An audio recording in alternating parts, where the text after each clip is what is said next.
All right, hello everyone. Welcome to April's Fic Night for fanfictalk.com. We've got a double feature on this evening. I'm Victoria Ann. I'm joined by Too Many Curls and Rogue Slytherin. So tonight we're reading Rogue Slytherin's Drabble collection, A Valediction, and also Grumpy Cat's original fiction favourite worst nightmare. But we will start with A Valediction by Rogue Slytherin.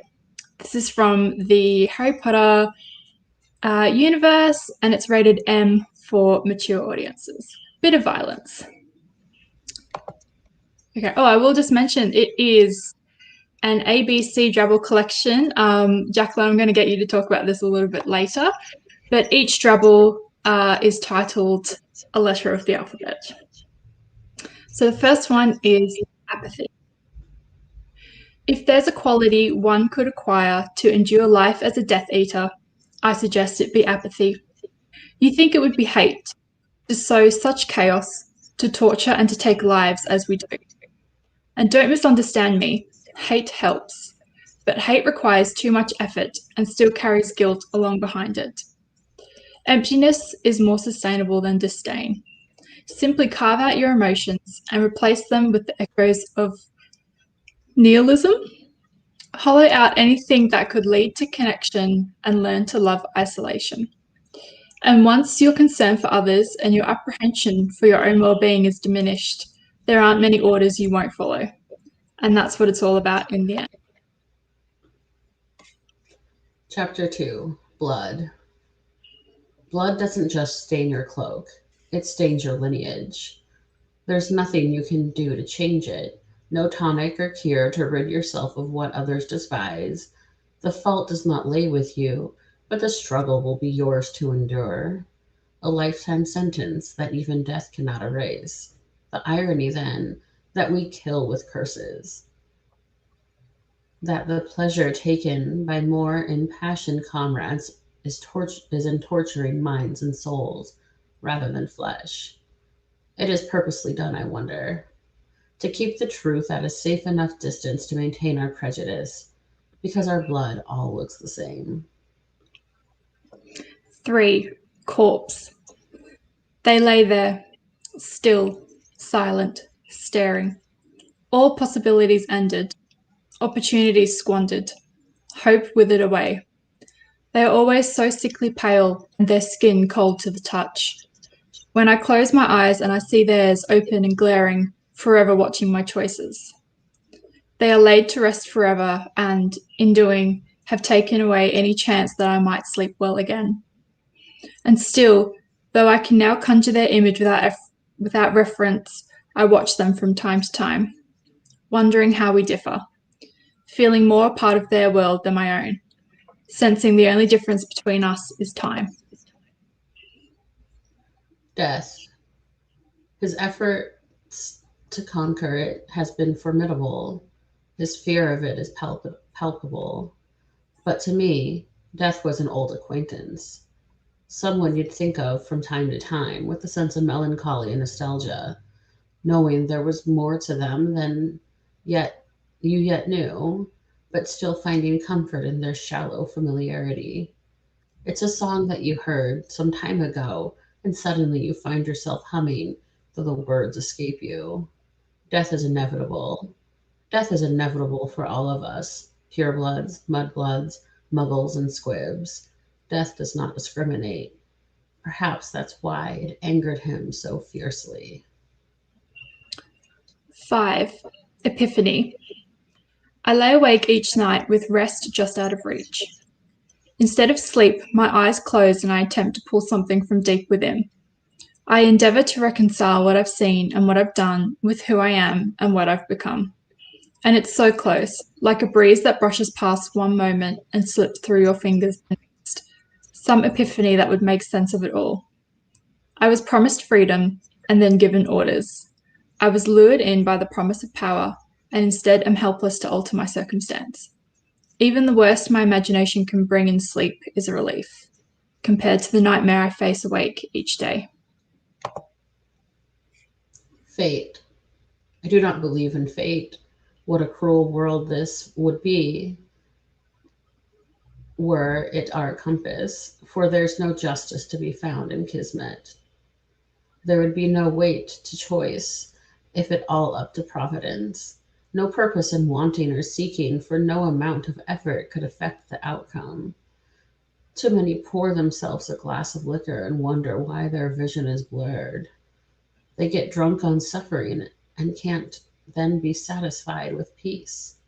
No, I put my faith in choices and suffer the consequences, for they were earned.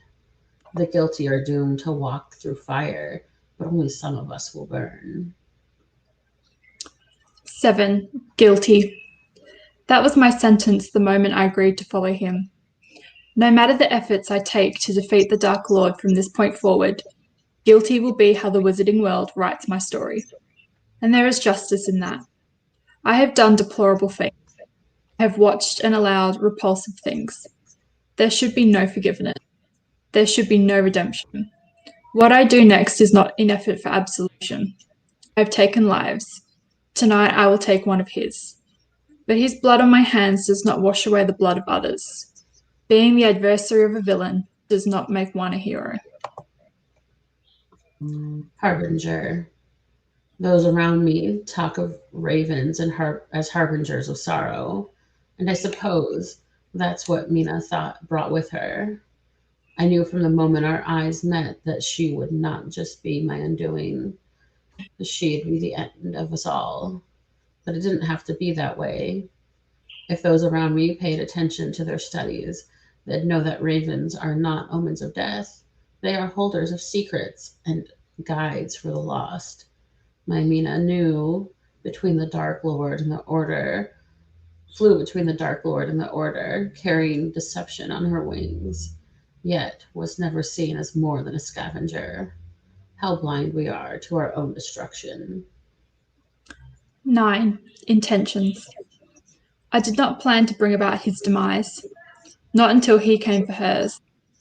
Misplaced wrath will be his ruin, either by my hand or another's, for this hatred is not sustainable momentum. Eventually, Moore will need rest from his vitriol, and, in that moment of respite, see the truth of his efforts. And in understanding his true intentions, they will come to understand that what they are to him is expendable. These poor souls who sought purpose and importance will never be anything but a means to an end, and most will meet their end without finding the former and ever feeling the latter. Jaded. You don't get into this following without having grudges to hold against those who have hurt you, against those who have cheated you, against those who have left you to fend for yourself.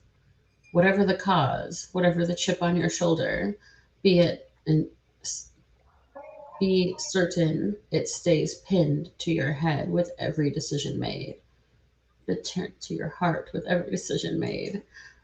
For when something comes to warm the coldness in your soul, all conviction to follow his lead slips into to the jaded edges of your being. Once the sharpened borders are made dull with apathy, and any sense of eagerness and enthusiasm fade, and people become another curse shot through the air, another order to be followed, another corpse you left laying in the dirt. 11. Kinship. They are the reason you have been put into the storm to begin with. After all, you did not ask to be trained in their ways or brought up in their hate, but they are your blood and that earns them your loyalty. And I've been told there's nothing stronger than blood ties, but I wonder the scope of these bonds, the distance this loyalty extends out to. Because there are those who have truly earned your fealty, those whose bonds are not in the blood between them, but that which you've split together. It's a kinship of guilt, an alliance forged in grief. Love. It seems more precious when it's secret, a secret you whisper to one another in the dark. Oh, have we still got you, Rose? Oh, yep, I'm here. I'll start that over. I think my connection kind of fritzed for a second. Can you hear me now? Because you're still kind of grainy to me. I think I'm back. I don't know if that was Okay. me. Sorry. It might have been me, but I'll start love Okay. It over. seems good on my end now. I'm sorry. Okay. Love.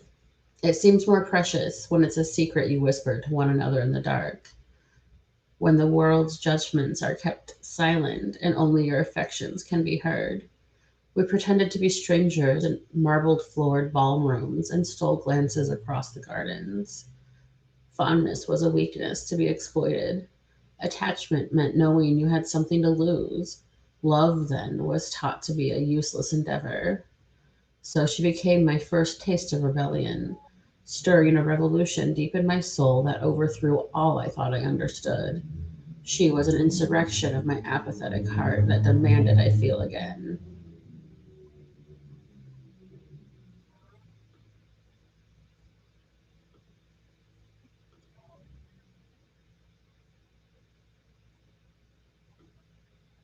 Are you good for 13?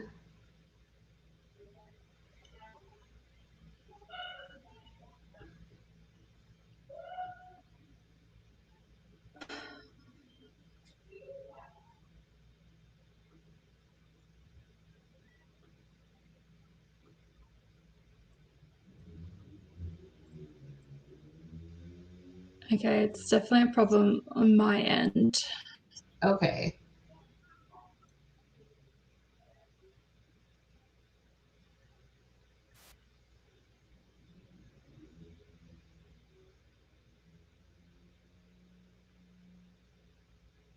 Okay. Oh, wow. Oh my God. I think my internet's playing out. I'm so sorry. Have you got me now? Yeah. And your Okay. image is looking clear. For a while, it was like fragments of All you. right. I'm But gonna now push you're on. a lot clearer. Okay, Yes. good. All right, are we up to Mark? Yes. All right, sorry guys. All right. 13, Mark. How I despise this brand on my skin. This ink that marks me as belonging to something other than my own will. To see it dance on my forearm, chastising me, summoning me, reminding me of my limitations. Darker still is the stain it has placed on my soul. His efforts have twisted my beliefs and defaced my own desires to his. There will be no removing the fault. It has blackened my heart, and I will carry it with me unto death, maybe further. My past crimes will not be censored by my attempts to rectify them, but I seek to amend all the same. Negligible. We have put everything of ourselves into this fight. Our entire existence is meant to forward his aims, yet our contributions will be negligible in the end, moving this cause one step forward after thousands he intends to take. My betrayal may be equally as underwhelming, bringing forth no more change than my deference. Yet I push forward, knowing the necessity in my attempt. For if I fail, another will take my place, and another after that. I face the end not in despair of what little I have achieved, but in the opportunity I may grant those who follow after. 15. Obedience. Freedom he promised us, but what he gave us was orders.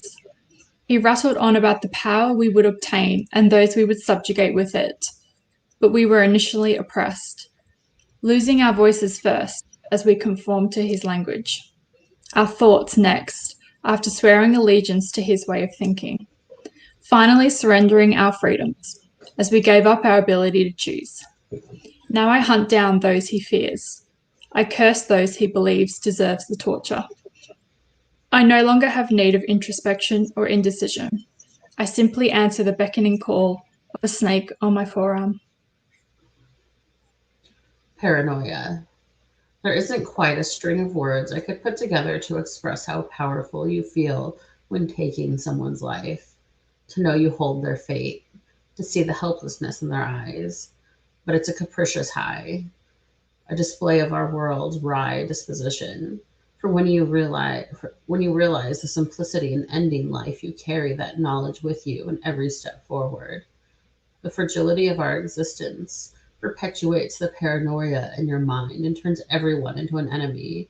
Our world becomes an endless barrage of possible threats and foreboding omens. You don't kill again to chase the high, but to run from death's whispers. Yet, with every life silenced, death grows louder. 17. Qualm. It sits there in the back of your mind and mutters in a never-ending cacophony of possibilities. What ifs and could be's that make your heart race and your mind blank of all encouraging words. Light seems distant, and the air feels chilled. Doubt nags at your certainties and disputes their sovereignty. Every glance, every silence, every hesitation becomes evidence in the case against those once irrefutable facts, and you are left to question if you are even standing on solid ground. One qualm is all it takes to dismantle a conviction. One rogue is all it takes to disassemble an empire. Reckoning.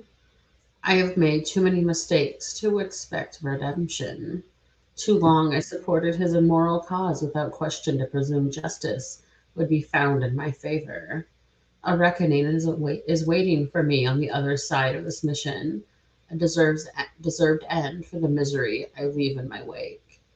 I walk this path as a mirage of the man I could have been, the hero she would have loved, not the villain she died for. My palms are dripping with their blood, and there is only one way to wash them clean. I know I must give my life if I'm ever to find my soul. 19. Splintered. That is how she described him, scattered into many pieces that were meant to keep his singular self alive. It was magic darker than any I had thought to learn, desperation thicker than any I had thought possessible. To splinter your soul into disparate portions, to sequester parts of you through the last breaths of those you silenced. I thought then of my own soul, of the broken fragments I believed too small to ever reassemble. But my splinters were not scattered to the wind or hidden away. They were still mine to do with what I would. And in that moment, I chose to mend them. Traitor. I would be labeled a traitor for the decision I was to make to both sides. Were I to survive, there'd be no place for me in this world to return to. Her arms were not open, waiting for my return. They were crossed over her chest while she lay in her grave. My brother had long since forgotten our relation and no doubt disassociated from me at every opportunity. My parents would burn my face from the wall in the lounge, erasing me from their lineage and their legacy. There would be nowhere to belong should I return. What comfort then that a return is so unlikely? 21. Unconditional. It was the kind of faith he demanded, but would never truly get. It was the love I never deserved, yet was granted anyway. Perhaps that what he was after all along, and simply lacked the awareness to seek it properly. His disappointment in his followers makes more sense in this context, gaining sycophants out of their own eternal glory instead of devoting themselves to achieving his. He sought power in an endless cycle, for it could never be enough. She was enough for me. She saw me in all of my brokenness and failures, and loved me still. And suddenly I did not need anything from him anymore. Valediction. It kept me up for a fortnight, wondering why she had done what she had done, standing before the Dark Lord, taunting him as she exposed his true plans to the forest of followers watching on. The information she carried must have been dire. Her duplicity must have been compromised. Even still, why not challenge him without his numbers so close? At least then she could have stood a chance in combat. But I finally found rest near a month later, realizing her last words were not simply a taunt towards a villain she despised, but a valediction to the one she loved. 23. Words. I have not cried tears in near a decade now. Instead, my sorrow pours out in words. In whispers and sighs, we tell one another as we languish in the darkness of our hideaway. We promise to leave this chaos behind us, to find a cottage somewhere up in the Highlands and live out a quiet existence. We tease each other with careers that don't require a life sentence and families that don't expect blind allegiance. We vow to never keep secrets. We say we'll never tell a lie. We pledge to never leave one another to this maelstrom. But they're just words, and words are somehow more useless than tears. Xenophobia. Hate helps us to internalize our fears and rationalize our sense of entitlement. It is like a ladder made of other people. Every step up it takes us, it pushes another down. It is not easy on the heart to do such cruelty to another so similar to one's own. We see ourselves reflected in them and do not want ourselves to be crushed. Hate is used in these circumstances to shield us from their humanity. We set them apart. We create in us in order to manufacture them. We create an us in order to manufacture them. We make them another. We climb the ladder. 25. Youth. The irony that he seeks never-ending life and will be ruined by youth. It would have to be that way. Those who carried years of experience also carried decades of disappointment. At a certain age, one learns the inevitability of failure, the constant threat of defeat and its consequences. That's when the fighting stops.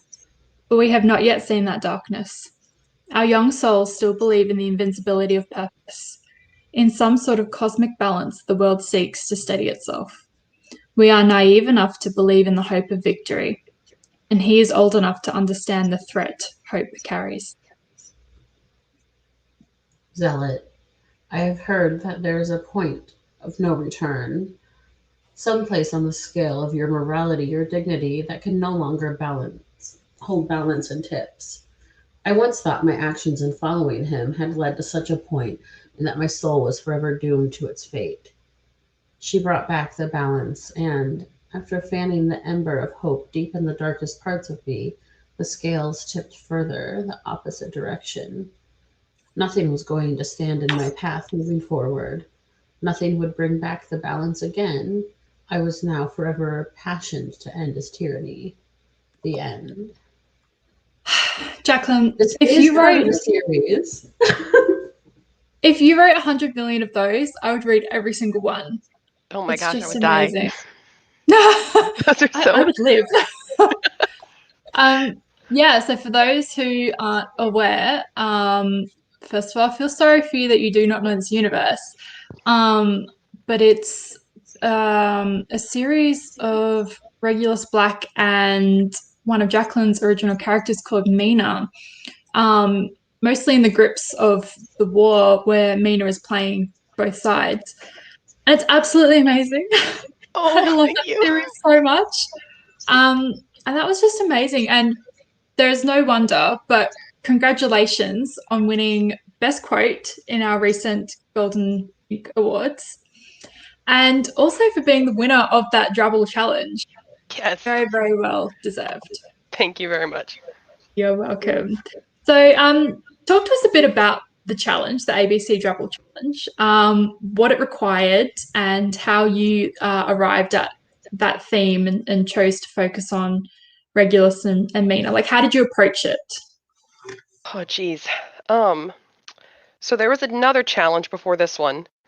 I can't even remember anything else about it except it was you had to have a sentence about how like the version of me that you're thinking isn't real or isn't important. Some Yes, sentence that you like created of me. Yep. Yeah, and the second I read that sentence, I just thought like, oh, that's okay. So that's Regulus Black.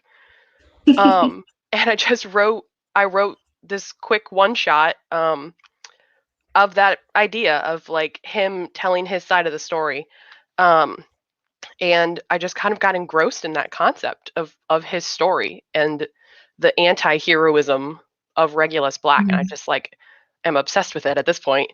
And so when these Drabbles came out, I was like, oh, that'd be interesting. Let's develop that Regulus side more. And just went down the ABCs. Amazing. It just suited so well. Oh, so good. Um, so what did write like Drabbles can be so difficult. I don't know if you struggle because it doesn't seem like you did. They're so Oh, good. no, lots of Um, struggle. what did they teach you about writing? Like having to condense your words down? I think what I absolutely loved about this challenge was the the way that even in prose it kind of came across as very poetic, because you're reduced down to just like the bare bones, and also that idea of like you don't have to explain everything for Mm, people to understand everything, um, and being able to like trust that whoever's reading it is going to get it, even with just like suggestions and a little bit of ambiguity. um, I really leaned into that idea with these, that like just this really loose story of who Regulus is, and he has very, very deep emo boy feelings. But the actual like plot of what's happening um, is just kind of like really touched on, and you don't get details about it at all. mm. So that's kind of what I really leaned into, was more just like introspection. Yeah, but there's still like enough that you do kind of, especially if you're familiar with your series. There are a lot of things that you can pick up on, but there's still enough to know kind of where they are in the war and Yeah. where Regulus's head is at the same time. So it's really clever. Um, what was your process with writing the Drabbles? Like, did you just go in order? Did you have to go back and change some after writing Oh others? yeah. Yeah. Yeah. Yeah, tell us about I think I started at A. That that. seemed Mhm. reasonable. And I think that made sense too, because apathy is really where I think Regulus would have been at the start, kind of at the story. And then it evolves from there. So A, I had locked down, and I was like, I got this. Got Um, this. and then I think the chapter about blood was really easy also, because it's just such a solid concept throughout the series, and just with this, I like it with the war at the start. Um, and then it got real foggy, and it got real sad for a while. And I just kind of would pick. I think I would pick more like the words that I liked, and Yeah. then figure out how to write a drabble about that word, in the context. And then I remember being done. I couldn't figure out a word for W for the longest time. Like it had me stuck for weeks. And then I finally got the whole thing finished, submitted it, was like, yeah, I finally did it. And I realized that the word war starts with a W. And I Oh, felt yeah. real stupid. No, well, I was But just gonna say like that one words is was probably one of my favorites. oh, that's so So exciting then. Yeah, it I turned mean out war's okay. too obvious, you know? It was. And there was a lot of that too. There was a lot of like, okay, I don't just want to do like a really obvious word. And if I do a really obvious word, I want to try and do it in a way that's interesting. And so it isn't what you thought it was going to be. Um, Exactly. but yeah, it was a lot of like thinking of an interesting word, finding the right letter, or like, I think I wrote a couple of them. And then I would realize as I wrote it that like, oh, the main word from this is something different. I should do a different letter here. Um, Yeah. And then I mean, it's just like with everything else I write and then I just like cut away and cut away and cut away until it's actually like an appropriate length. For sure. So one of the things that I really love about Mina and Regulus is not just like they're great characters on a page, but they just feel really real. And I think, you know, with these Drabbles, you just sort of got so many like really deep aspects of their lives with no dialogue, no sort of description, like it was all very internal. So do you like plan their lives and experiences? Do you know a lot about them or does it just sort of come as you write? So I didn't know anything when I started writing these drabbles. um, and I think that was what made them part of the magic of the drabbles, was that I didn't have this Mhm. like huge backstory written out that I was then trying to like communicate. Um, I just knew the very um I knew the like the big picture side of it. Um, and since then, now that I'm writing like a full-on novel about them, I've had to get into all of that backstory, which I think was actually so much fun, because if you go from reading the Drabbles to then reading the like extended narrative about it, there is so much more like backstory to, especially Mina. Like Mm-hmm. writing this, she was a fully formed character in my head, and like I knew what I wanted her, like, I don't know, like her position to be, and I understood her like motivations. But I hadn't really figured out why those were her motivations, or like what her experiences on either side of the war was. And then I kind of just stumbled on that as I wrote, and that's one of my favorite things I think I've discovered in writing the more extended version of it.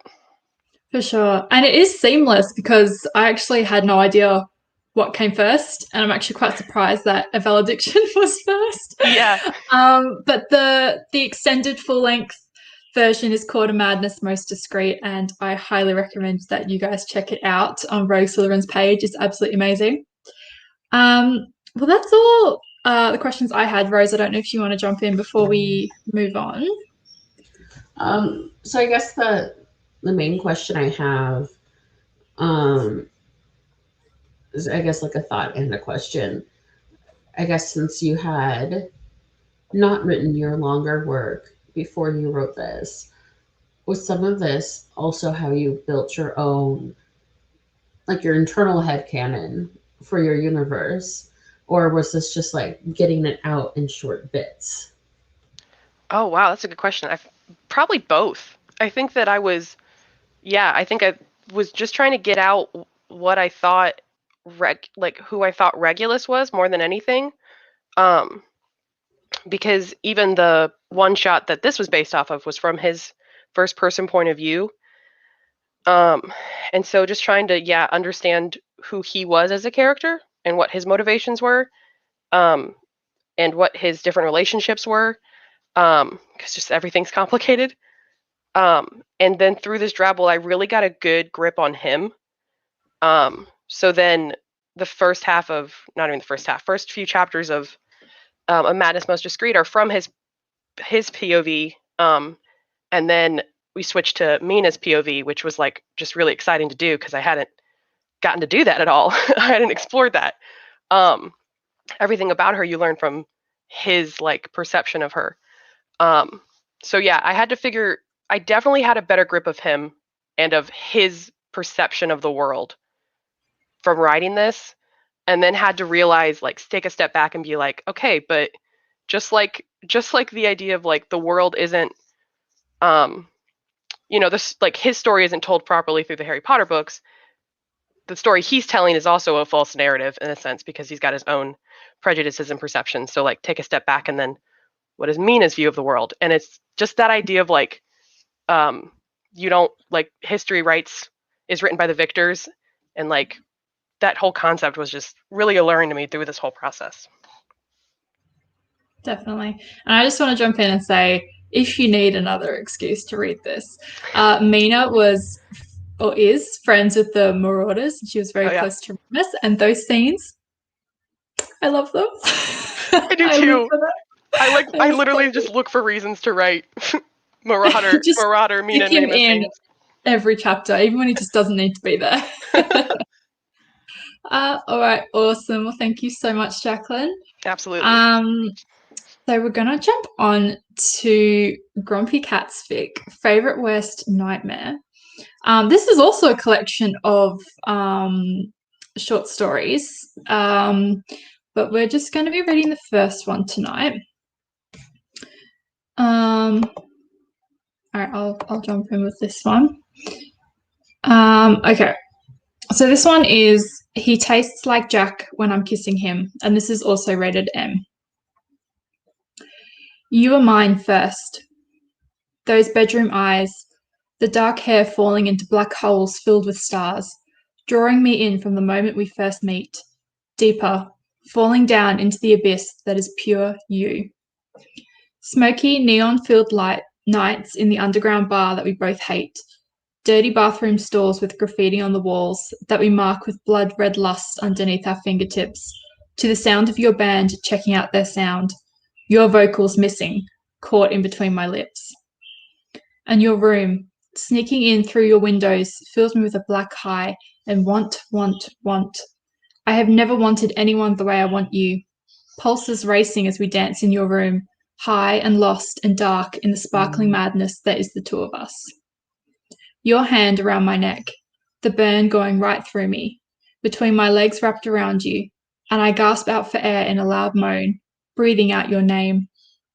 I think I fall in love with you every time you kiss me, ignoring all the warning signs, red flags I recognize in myself, the threat of danger making me want you more, as if that was even possible. I thought we would last forever, an endless fire burning in our hearts, skin marked with neck bites, teeth taking bites of my flesh and marking me as yours, a shared cigarette, the taste of your lips on my skin, and the way you'd look just before I'd wrap my lips around you, down on my knees, the feel of your motorcycle between my thighs as we speed off down the highway, greeting the stormy thunder with laughter in our eyes. Your name is engraved in the place where my heart should be. I drink whiskey to the sound of the song you wrote for me, stand in the middle of a small crowd, mostly your friends, others joining in for the covers, girls trying to catch your eye. But when you play that song, the only original one, and you look for me in the shadows and the darkness, we find each other in the dark, and I know you're the one. But I'm twisted and broken, a fatal wound that can never mend, lower than the eternal abyss and then higher than the highest star in the night sky. And I push you away, and I run, and you are the same as I. You leave, and I step off the edge of the world, fill my bed with strangers, but I'm hollow, tears in my eyes as I look at that broken mirror, seeing your blood staining my world red, and all I do is hide the pain. You come back, ruin me all over again, and I let you do it, a masochist for your love. I love you and I hate you, and I hate myself more when I grind my hips against yours, the beat of your heart as familiar as my favourite melody. And when you leave, I grab your hand, feeling the electric current between us, never dying, never leaving, kissing you one last time before you have to go, taking a piece of me that I'll never get back. You do that every time, and one day there will be nothing for you to take, and I'll just become a skeletal shadow of who I used to be, all of me filling the black-stained gap in your chest. We see each other hours later, drinks at that fateful bar, your arms around my best friend, and I die for the 1000th time, the feel of a razor blade engraving your name in my very core. Blood, red blood tinting everything in shades of crimson. I still love you. She's a magician with words. How dare she? How dare Chris? Oh my gosh. And reading it, like, Chris's writing is just so raw, and that's really the appeal for me. And reading that out loud, you realize how long sentences are. Like, they just don't stop, and it just feels like, you know, you are kind of running out of breath, and it is just a stream of consciousness, and it's just really well done. Oh my goodness. Now I did send some questions through for Chris, so I can go through them now. So I asked Chris what the inspiration was behind starting this excuse me, story collection. And she said that she kept toying with the idea of writing original fiction in not poetry form after I'd gotten some reviews on Lingering Darkness, which is her poetry collection, highly recommend, from people who wanted to see more of the story behind certain poems. And up until Courtney, our very own Pride of Pruitt, posted her untranslatable word challenge, I somehow wasn't really sure where to start, and honestly, I was also a little afraid of it. But then the word I got, dor, which in Romanian means the feeling of longing, craving, yearning for someone or something, combined with sadness, clicked perfectly with one of the relationships featured in Lingering Darkness, that I managed to overcome my hesitation of writing original fiction. Because when something like that gets stuck in my head, I have to get it out there, or I'll just keep thinking about it in circles. So I guess my answer is personal experiences, feelings, and an attempt at working through some of the stuff I need to work through, which I love. And I love that Chris and quite a few members on our site have such courage to share those kinds of things, you know. The things that some people write about and upload are just so personal, and I really appreciate that they do that. Mm-hmm. I love how she was how she's able to take like clearly a lot of feelings, a lot of big feelings, and just make them so beautiful and relatable to other people. Which to me is like, me too. Exactly. Yeah. And I think that's why so many people are drawn to her writing, because they do see a little bit of themselves. And also, to get those feelings out in such a beautiful way. I mean, like, if I need to get thoughts out, mine just like on the page. Yeah, no, my feelings like that come out in like screams, like yeah. That's gonna be the thumbnail on the video, is me doing that. Oh my god, I'll make it happen. No. Okay, my next question was, you often write characters in very dark situations. Is there a process you do before starting to write them? And she asked, does getting sucked into a Pinterest-shaped void count as a process? And you know what? Yes, it does. Absolutely does. We've all been there. I'm not even joking, but I don't know. I'm not sure that I have an actual writing process, though often I'll find some lyrics or quotes that work with a story's or character's vibe. The actual dark situations come up naturally due to the stories I choose to write. Some of them are another way for me to talk about things I don't particularly want to talk about, but occupy my brain. And again, amazing that our site is such a safe space to be able to share those kinds of things. And I think she's really brave for doing that. Very. Sure. So my next question kind of ties into all of this. How much of your own life do you draw from in your writing? And she said a lot. In some works more than others, especially original fiction, which I think is fairly obvious, but in a lot of my next-gen stories as well. Some scenes in Physical Fatality are almost directly lifted, but not the overarching storyline, whereas the Dark as Midnight Sun series, which is about the Black family, has almost nothing real-life inspired in it. I think that makes sense, at least in my head. Writing the Black family is hard, but also a lot of fun, because some of it is so out there. Feral Heart comes to mind, or totally different than my other stuff, like her Narcissus stories. I often feel like a one-trick pony when it comes to writing, so I really like Dark as Midnight Sun as a series because it's different. Chris, you are not a one-trick pony. By no means. Not at all. It's like in the same way that I like to hurt people's feelings, but that's a broad trick. Like it's not so much one trick pony, it's just her like her aesthetic, her style, I suppose. Yeah. There's a better word for it. She does it in a lot of brand? ways. Brand, yeah. I'll murder someone, but I'm not going to always stab them in the heart. Sometimes I poison them too. Exactly. Okay. My last question to Chris was, can we expect more original fiction from you in the future? And she said she definitely plans on writing more stories in the Favorite Worst Nightmare collection. Woohoo!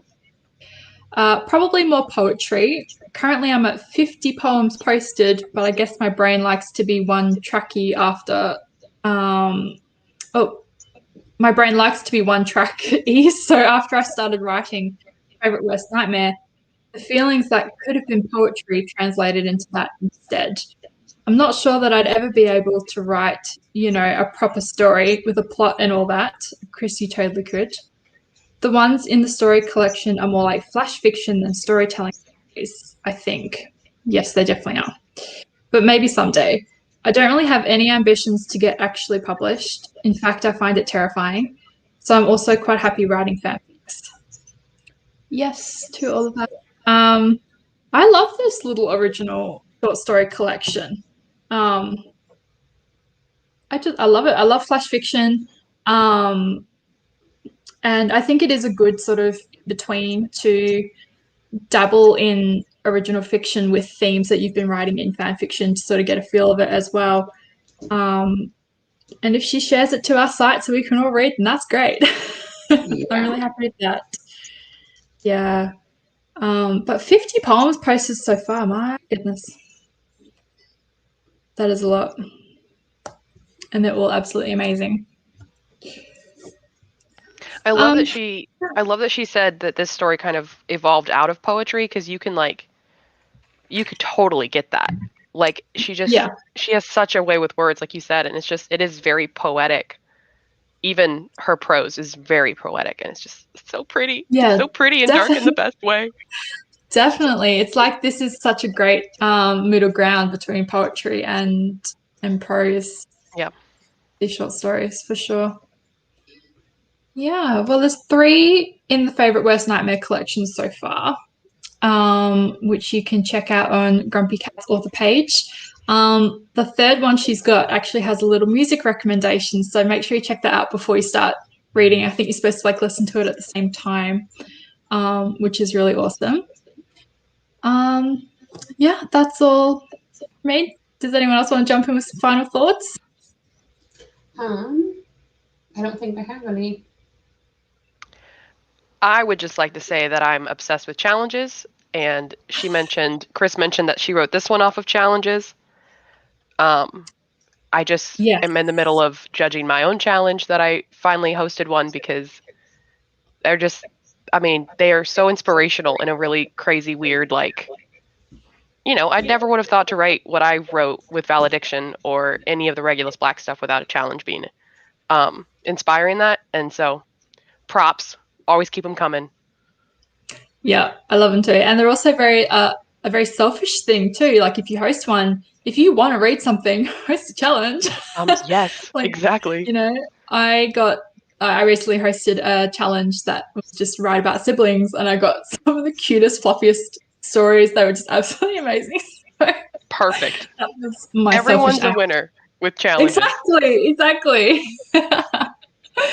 All right, cool. Well, thank you, Rose and Jacqueline, for joining me tonight. Thank you to everyone who's watching. And we'll see you next month for next week night. All right. Bye.